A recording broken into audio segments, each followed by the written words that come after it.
Baik, selamat sore bagi kita semua.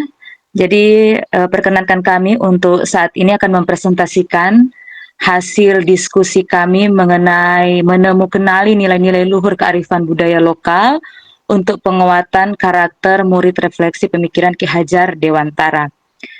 Ya. Sebelum kami akan mempresentasikan, ada sebuah pantun. Boleh? Silakan, Bu. Baik, dibantu cakepnya ya Bapak Ibu. Ambil nanas buat selai, kelompok jaga ke depan. Mumpung presentasi belum kami mulai, yang ingin ke WC kami persilakan. Cakep.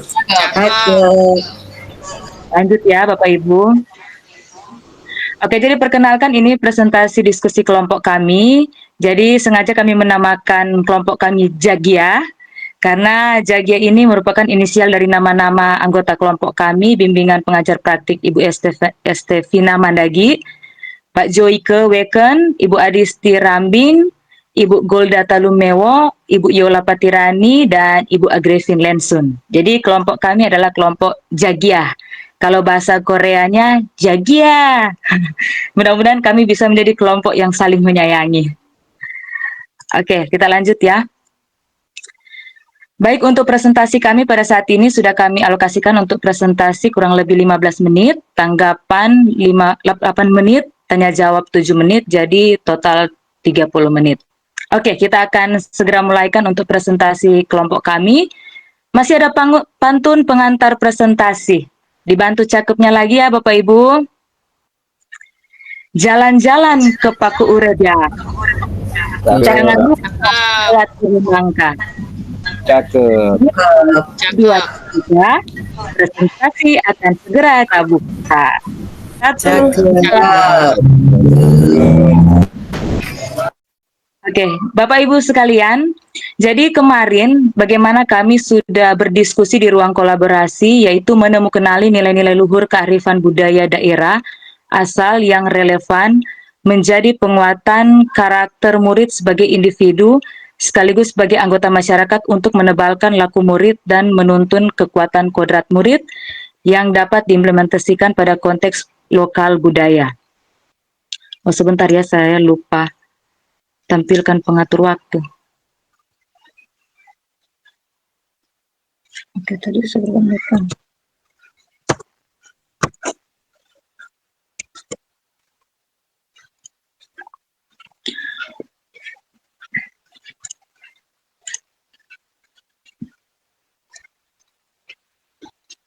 Oke, jadi poin-poin diskusi kami. Poin-poin diskusi ada 3 poin diskusi. Jadi yang pertama, apa kekuatan konteks sosiokultural di daerah kami yang sejalan dengan pemikiran Ki Hajar Dewantara.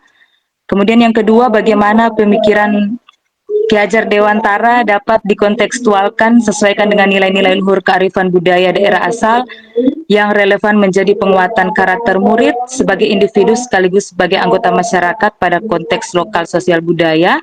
Dan yang ketiga, sepakati satu kekuatan pemikiran Ki Hajar Dewantara yang menebalkan laku murid di kelas atau sekolah dan seterusnya. Jadi ini poin-poin diskusi, saya rasa di Bapak Ibu juga sudah melihat di LMS masing-masing. Nah, ketika kami lanjut ke diskusi, kami mengangkat ada beberapa budaya ya yang kami diskusikan. Sudah sempat disentil juga oleh kelompok sebelumnya, ada Mapalus, kemudian ada yang namanya pengucapan syukur, ada juga yang namanya kerja bakti, ada juga yang namanya tumoto, kemudian ada yang namanya budaya lokal di bahasa dan tarian.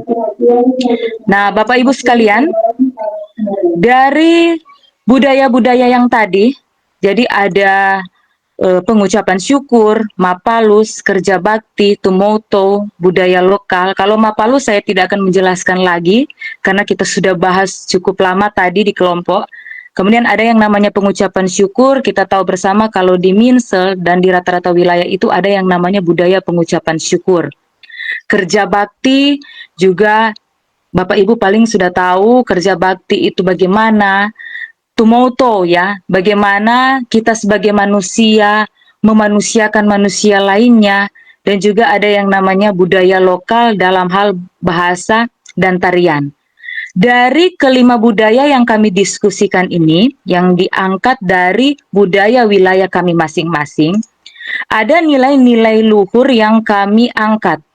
Kekuatan konteks sosiokultural di daerah Anda yang sejalan dengan pemikiran Ki Hajar Dewantara. Nah, ada 3 nilai konteks sosiokultural. Yang pertama, gotong royong. Nah, nilai gotong royong ini ada di budaya, mapalus, dan kerja bakti yang kami angkat tadi. Kemudian, nilai solidaritas atau kebersamaan ada di budaya pengucapan syukur, ada juga di mapalus, ada juga di budaya tumoto. Ya, kemudian yang ketiga, nilai penghargaan terhadap budaya lokal. Itu di budaya lokal mengangkat bahasa daerah masing-masing dan tarian adat kita. Nah, jadi itu kekuatan konteks sosiokultural di daerah kami yang sudah kami angkat sejalan dengan pemikiran Ki Hajar Dewantara. Kemudian yang berikutnya, bagaimana pemikiran Ki Hajar Dewantara ini dikontekstualkan sesuaikan dengan nilai-nilai luhur kearifan budaya daerah asal yang relevan menjadi penguatan karakter murid ya di kegiatan di sekolah. Jadi mengontekstualkan pemikiran Ki Hajar Dewantara dengan kearifan budaya lokal. Jadi kami kan tadi mengangkat pengucapan syukur, mapalus, kerja bakti, tumoto, ada budaya-budaya lokal dalam bahasa daerah dan tarian. Nah, itu semua sebenarnya merupakan satu kesatuan, ya, ada keterkaitan. Dan keterkaitannya juga dalam kegiatan pembelajaran di sekolah itu berkaitan dengan dimensi profil pelajar Pancasila. Kalau budaya pengucapan syukur itu berkaitan dengan dimensi pelajar Pancasila yang pertama, beriman dan bertakwa pada Tuhan Yang Maha Esa dan berakhlak mulia. Karena ketika kita mengimplementasikan budaya pengucapan syukur ke dalam kegiatan pembelajaran, itu ada dimensi beriman dan bertakwa, bagaimana kita mensyukuri pemberian Tuhan dalam kegiatan pengucapan syukur, membawa persembahan kita dengan kelebihan berkat yang ada pada kita, kita ucapkan syukur, kita bawa sebagai persembahan kita. Budaya mapalus. Nah, tadi kan sudah sempat disentil di kelompok sebelumnya, kebersamaan dalam suka duka. Itu berkaitan dengan dimensi profil pelajar Pancasila di gotong royong. Walaupun kembali ke diskusi kelompok kami yang kemarin, memang ada hal-hal yang kami diskusikan berkaitan dengan yang namanya ini mapalus. Karena menurut kami dan menurut budaya di setiap wilayah kami masing-masing, kami saling satukan dan kami saling berbagi bagaimana mapalus itu memang harus ada yang namanya dasar pelaksanaan mapalus itu sendiri. Nah, kemudian budaya kerja bakti. Jadi budaya kerja bakti yaitu kita saling bergotong royong, kita saling membantu. Kalau tadi Nerjoike sudah sampaikan bahwa ada juga budaya di satu wilayah yang namanya kalau mapalus ya memang rata-rata ada sih.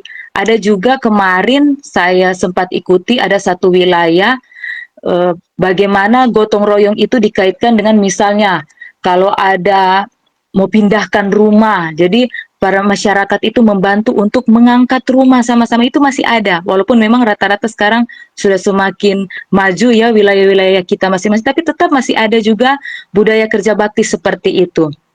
Kemudian yang budaya tumoto bagaimana manusia hidup untuk memanusiakan orang lain.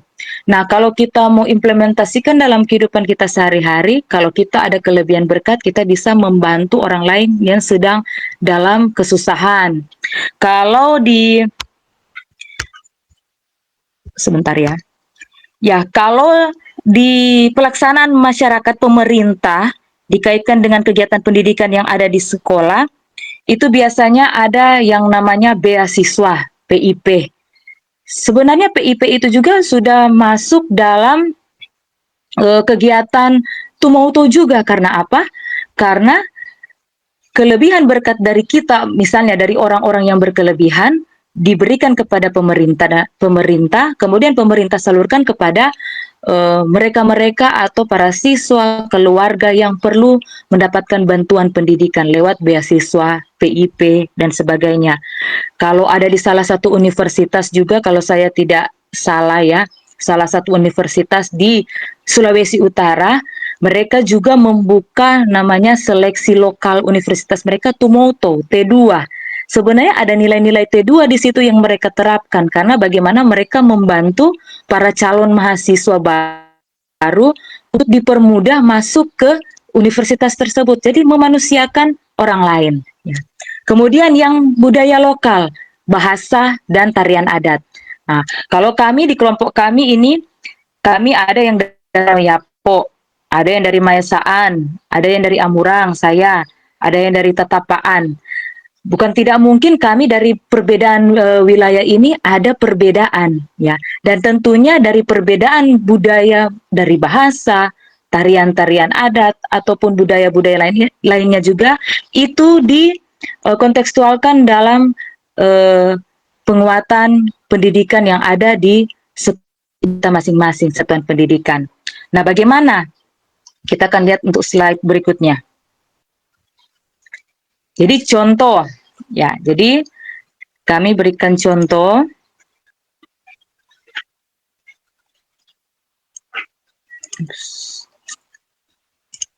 Oke, jadi kami berikan contoh kontekstual dari budaya-budaya yang tadi. Jadi untuk pengucapan syukur, jadi kita memberikan persembahan, kelebihan berkat kita terapkan kepada anak-anak, para murid, kita bagaimana kita mensyukuri setiap pemberian Tuhan, kemudian kita memberikan persembahan, berdoa, bertakwa kepada Tuhan. Kemudian untuk kegiatan budaya Mapalus, jadi misalnya kalau di Sukaduka ya sudah disentil tadi, kalau misalnya ada teman kita, saudara kita di kompleks persekolahan, baik guru maupun siswa, suka misalnya, kalau misalnya ada teman kita yang ada acara, ya seperti tadi sudah Joyke sudah sampaikan, tapi tentunya untuk budaya Mapalus ini harus ada dasarnya sebelum kita melakukan kegiatan Mapalus, supaya tidak terkesan membebani para warga sekolah mengikuti kegiatan Mapalus itu sendiri. Nah, jangan nanti seperti Nerjoyke tadi sampaikan, sudah disepakati misalnya kalau ada kejadian duka, kita sudah tetapkan, misalnya kita memberikan diakonia segini, tapi yang lain ternyata terbebani. Jadi kalau misalnya ada satu anggota atau beberapa anggota yang merasa terbebani, berarti pemahaman Mapalus itu sendiri tidak jalan di warga kompleks pendidikan itu sendiri. Jadi kegiatan Mapalus itu ada implementasinya ketika anggota yang melaksanakan kegiatan itu benar-benar memberikan diri dan hatinya penuh sukacita melaksanakan kegiatan Mapalus itu sendiri. Kemudian kerja bakti, misalnya kerja bakti Jumat bersih, ya rata-rata sekolah itu sudah melaksanakan tiap hari Jumat itu Jumat bersih. Ya, jadi membersihkan sekolah, membersihkan halaman sekolah, kelas dan sebagainya. Kemudian yang kebersamaan, kalau Tumoto ya, kebersamaan sudah saya sentil tadi, bagaimana pemberian beasiswa, kalau kita ada kelebihan berkat kita bisa membantu orang-orang yang kesulitan dalam membiayai pendidikannya dan sebagainya. Dan untuk yang budaya lokal, kearifan lokal, yang daerah, bahasa daerah dan tarian, itu bisa kita terapkan di kompleks pendidikan kita. Misalnya kalau bahasa daerah, contoh misalnya tiap hari Kamis kita buat satu hari hari adat, misalnya hari bahasa daerah. Jadi selama satu hari itu menggunakan bahasa daerah. Atau misalnya kita menggunakan pakaian daerah. Rata-rata setiap sekolah ada satu hari menggunakan batik daerah. Ya, jadi itu. Dan untuk tantangan, ketika kami mengangkat diskusi ini, tentunya kami merasakan bahwa ada tantangan-tantangan dari penerapan itu sendiri. Jadi tantangan-tantangannya yaitu pengaturan waktu dan pemberian diri, baik dari guru maupun peserta didik. Berikut pemberian diri, ya pemberian diri, misalnya siswa yang kurang dalam pemberian diri, bahkan guru pun masih kurang dalam pemberian diri, itu merupakan bagian dari tantangan. Berikut belum adanya kesadaran diri. Jadi pemberian diri, pengaturan diri, kesadaran diri itu masih merupakan bagian dari tantangan. Juga dana, ya, di mana-mana dana juga itu merupakan tantangan. Nah, jadi itu kurang lebih yang bisa kami angkat dalam diskusi hasil diskusi kami ruang kolaborasi mengenai pemikiran Kiai Hajar Dewantara yang dapat diimplementasikan pada konteks lokal, sosial budaya daerah asal kami. Dan menutup presentasi ada satu kalimat yang bisa kami share, ya. Upaya membangun pendidikan yang berkualitas, integrasi antara pemikiran Ki Hajar Dewantara dan kekuatan konteks sosiokultural di daerah kita adalah kunci kesuksesan. Jadi demikianlah hasil presentasi kami untuk kelompok Jagia, ya. Oke, 16 detik lagi, sebentar ya Bapak Ibu. Oke, ya, jadi selesai 15 menit untuk presentasi kami, dan untuk selanjutnya kami buka kesempatan untuk kelompok lainnya untuk memberikan tanggapan kurang lebih 8 menit.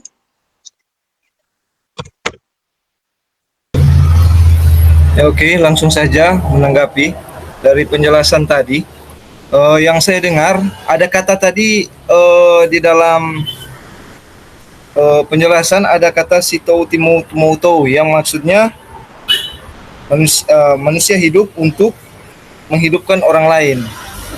Benar, ada tadi ya. Jadi di sini yang menjadi pertanyaan, memang untuk budaya atau secara khusus untuk di Sulut ini, untuk kata ini memang sangat bagus. Tetapi kalau untuk yang terjadi pada sekarang ini, khususnya untuk di dalam dunia pendidikan, dalam tanda kutip faktor internal. Yang di sini maksud saya faktor internal sebagai kita sebagai guru-guru. Nah, banyak sebagai guru-guru ada yang tadi dijelaskan, ada kan misalnya bantuan lewat KIP, atau misalnya contoh ada pemberian diakonia, atau misalnya juga ada kegiatan untuk kedukaan. Nah, contoh di sekolah misalnya ada salah satu orang tua siswa yang meninggal, tetapi maksudnya ada orang tua siswa yang meninggal dan program dari misalnya kepala sekolah itu untuk pergi bersama-sama ke misalnya kedukaan tersebut. Tetapi ada guru-guru yang tidak mau untuk pergi. Begitu juga sebaliknya, ada juga siswa yang mengatakan sebaliknya. Sedangkan guru-gurunya nak pergi, apalagi torang. Nah, itu bahasa kasarnya. Begitu juga dengan bantuan. Istilahnya ada yang layak dibantu dan ada yang istilahnya memang keluarnya beasiswa itu dari pemerintah. Banyak yang mempertanyakan itu. Nah, di sini yang menjadi pertanyaan saya, bagaimana teman-teman jika sudah menjadi guru penggerak nantinya di sekolah, bagaimana cara kita mengatasi hal yang demikian. Itu saja, terima kasih. Oke, terima kasih Nervitzer yang sudah memberikan pertanyaan, dan barangkali untuk pertanyaan ini akan ditanggapi oleh Cik Golda, ya. Ya. Baik Ibu Yola, terima kasih atas kesempatan yang sudah diberikan kepada kami untuk menanggapi atau memberikan jawaban atas pertanyaan yang telah disampaikan oleh Bapak Tiester Sangkai, di mana berhubungan dengan program atau budaya Sitou Tumoto. Tadi kita sudah dengar bersama bahwa dalam Sitou Tumoto ini ada nilai berbagi atau nilai saling menghidupi orang lain, atau boleh dikatakan saling membantu. Dan pertanyaan terkait dengan bagaimana usaha tindakan kita sebagai guru di dalam menghadapi program atau PIP, misalnya beasiswa yang boleh dikatakan tidak tersalur, ya Bapak. Ya, seperti itu mungkin. Ya. Dan kemarin memang kami sudah diskusikan bersama juga tentang hal-hal seperti ini, yaitu situasi dan kondisi yang kita dapati sekarang, yaitu tidak semua siswa atau anak didik kita mendapatkan bantuan-bantuan seperti ini, PIP, beasiswa dan lain sebagainya, atau mungkin ada juga yang kita temukan yang layak mendapatkan terkadang tidak tersentuh seperti itu. Dan sebagai diskusi kami akan mencoba atau berusaha melakukan perbaikan data atau membuat perbaikan administrasi yang benar-benar meyakinkan bahwa anak-anak tersebut memang membutuhkan. Karena memang kita ketahui bersama untuk bantuan-bantuan ini, kita dari pihak sekolah orang tidak tahu bagaimana seharusnya atau bagaimana prosesnya seseorang anak itu mendapatkan bantuan. Seperti itu. Dan yang kedua, mungkin solusi yang kami atau yang akan kami lakukan yaitu menyampaikan sosialisasi kepada orang tua bagaimana proses dan bagaimana untuk mendapatkan bantuan-bantuan seperti ini, Bapak. Mungkin itu saja dari saya. Mungkin ada tambahan dari teman-teman kelompok Cekia. Terima kasih. Izin bertanya.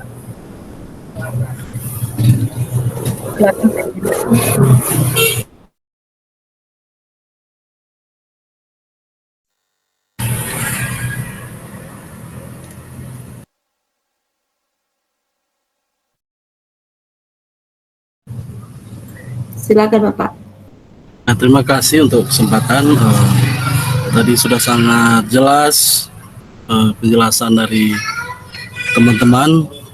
Ini sangat juga merupakan hal yang baru, pengetahuan yang baru buat kita.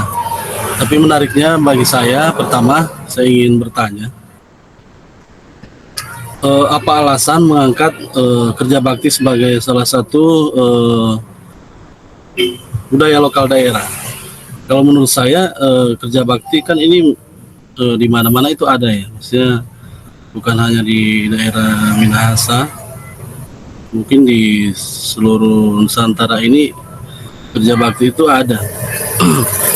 Dan menurut saya kerja bakti itu merupakan suatu kewajiban ya. Kita sebagai warga masyarakat, di desa, di kelurahan pasti ada kerja bakti.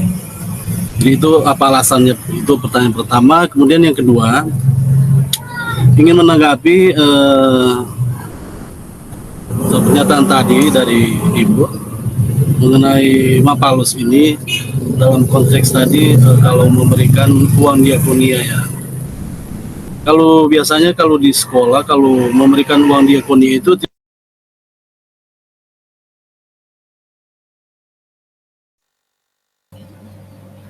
Maaf Pak Yandri, suaranya nggak kedengaran. Jadi menurut saya untuk diakonia tadi kan sudah disampaikan tantangannya apabila ketika tidak mampu mengembalikan, mungkin seperti itu saya menyimak.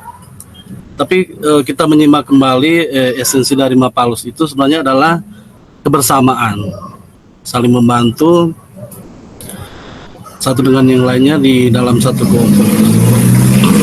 Contoh tadi sudah disampaikan mengenai diakonia.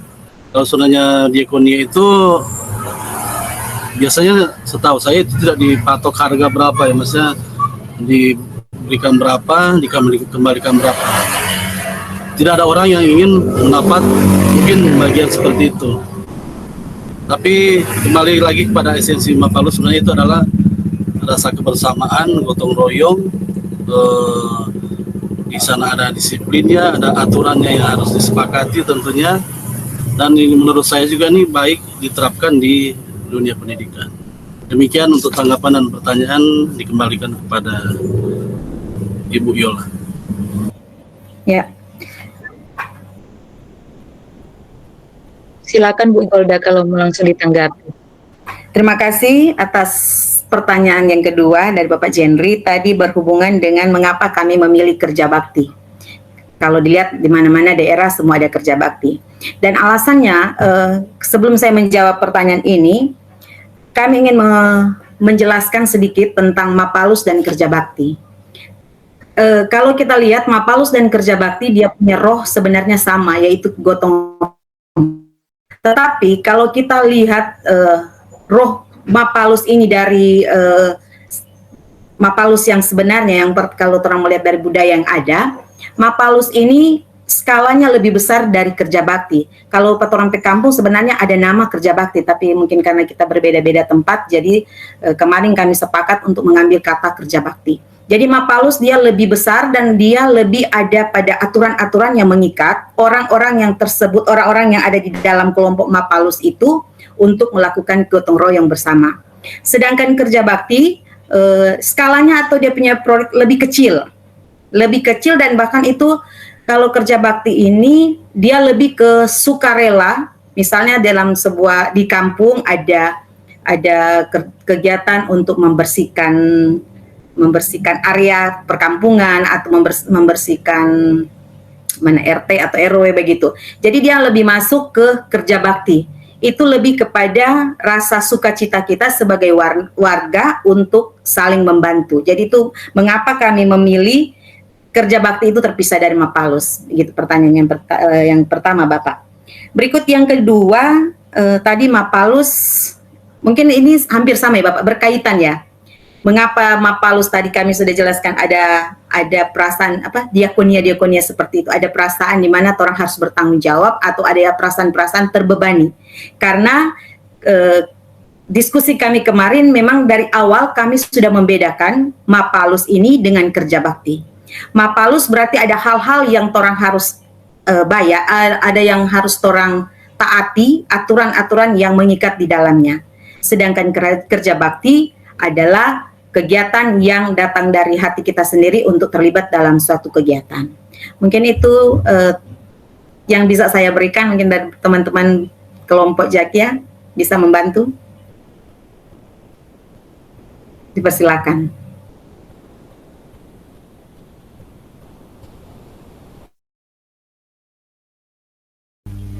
Mungkin tambahan teman-teman, kenapa kami mengangkat kerja bakti ini sebagai sebuah kebudayaan? Justru sebenarnya ini hasil perenungan panjang dari kelompok kami terkait asas kebudayaan yang telah disampaikan oleh seorang Ki Hajar Dewantara. Ki Hajar Dewantara menyampaikan bahwa kebudayaan sejati itu muncul dari perilaku hidup sebuah bangsa dan kemudian ini meluas menjadi sebuah sifat-sifat kemanusiaan. Sebagaimana yang telah disampaikan Bapak Jendri itu benar, bahwa kerja bakti ini telah menjadi sifat kemanusiaan yang hakiki dalam sebuah bangsa, termasuk orang-orang Minahasa Selatan. Bilang kerja bakti itu hal yang biasa, karena ini telah dimulai dari perjalanan panjang, sebuah perilaku hidup kebangsaan, dan ini dianggap suatu hal yang benar dan diturun-temurunkan kepada generasi ke generasi, dan itu dianggap baik dan untuk dilakukan untuk memanusiakan manusia. Saya kira itu dasar pemikiran kami, sehingga kenapa kami harus mengangkat kerja bakti ini dan berbeda dengan konteks Mapalus tadi. Terima kasih. Bagaimana Pak Jendri? Baik. Jawab. Ya, terima kasih. Waktu ada kurang lebih 1,5 menit. Jadi karena ini ada yang mengangkat tangan dari tadi, Bapak Patrick dulu ya. Mungkin tanggapan dan pertanyaan terakhir karena tinggal 1 menit. Ya, silakan, Mer Patrick.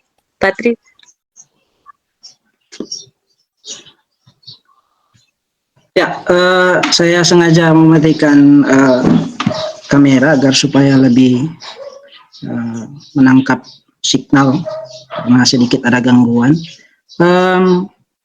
Bisa kedengaran teman-teman? Bisa Pak, bisa. Ya. Oke, terima kasih.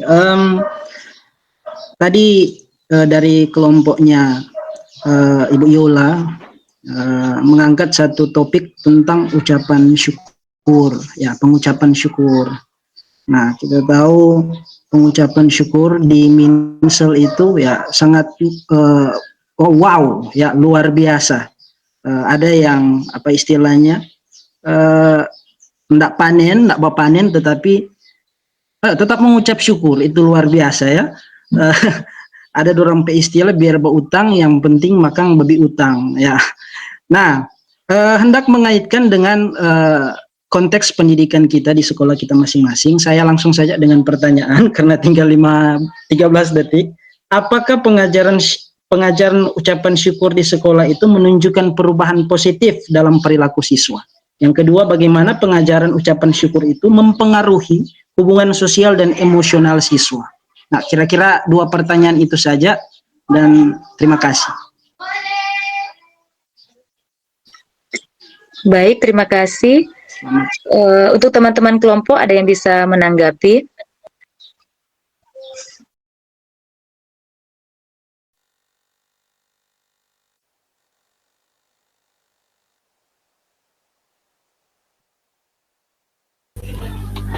Terima kasih teman-teman. Mungkin dari saya mewakili teman-teman yang lain. Pertanyaan dari sahabat saya, Mir Patrick, apakah pengucapan syukur mempengaruhi perilaku hidup seorang siswa? Jawabannya, iya demikian, Mir. Sebagai orang beriman, kita diajarkan untuk terus mensyukuri apapun yang kita terima. Bukan dalam sifat materi saja, tapi apa yang dimiliki oleh seorang manusia yang kodratnya sebagai manusia itu harus disyukuri. Nah, yang kami harapkan dari wujud syukur yang dapat dilihat dari seorang siswa, ia akan memahami jati dirinya sebagai manusia, sebagai makhluk sosial yang mensyukuri atas setiap berkat dan karunia Tuhan. Ketika orang mengucap syukur kan, pikirannya jadi bahagia, jadi tenang, awet muda.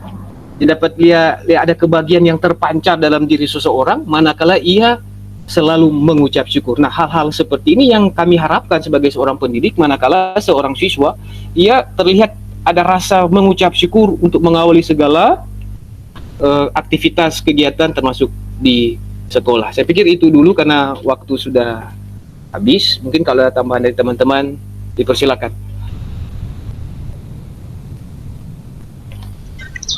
Bagaimana Mir Patrick? Sudah selesai waktu ini? Ya, saya merasa senang mendengarkan jawaban dari teman saya, Mir Joyke. Tapi saya hanya ingin mendengar saja beberapa contoh konkret saja bagaimana kenyataannya, ya, bagaimana perilaku siswa, apa dampaknya kepada perilaku siswa tentang nilai-nilai pengucapan syukur yang kita ajarkan kepada siswa, itu saja. Tapi terima kasih untuk jawabannya, Mir Joyke, ya sangat luar biasa. Terima kasih teman-teman.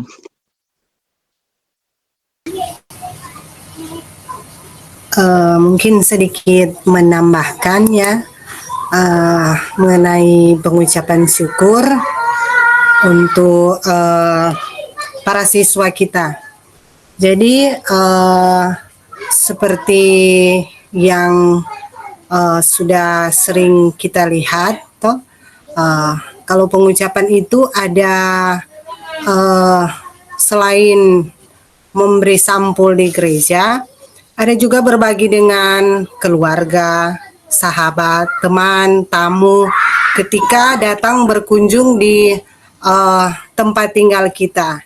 Jadi nilai kebersamaan atau berbagi itu menjadi contoh konkret yang bisa peserta didik atau anak-anak kita lihat, dan harapan mereka dapat melakukannya sesuai dengan yang kita lakukan.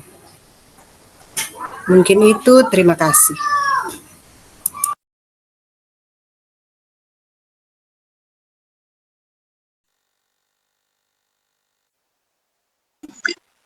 Izin Bu, Ibu Fasilitator.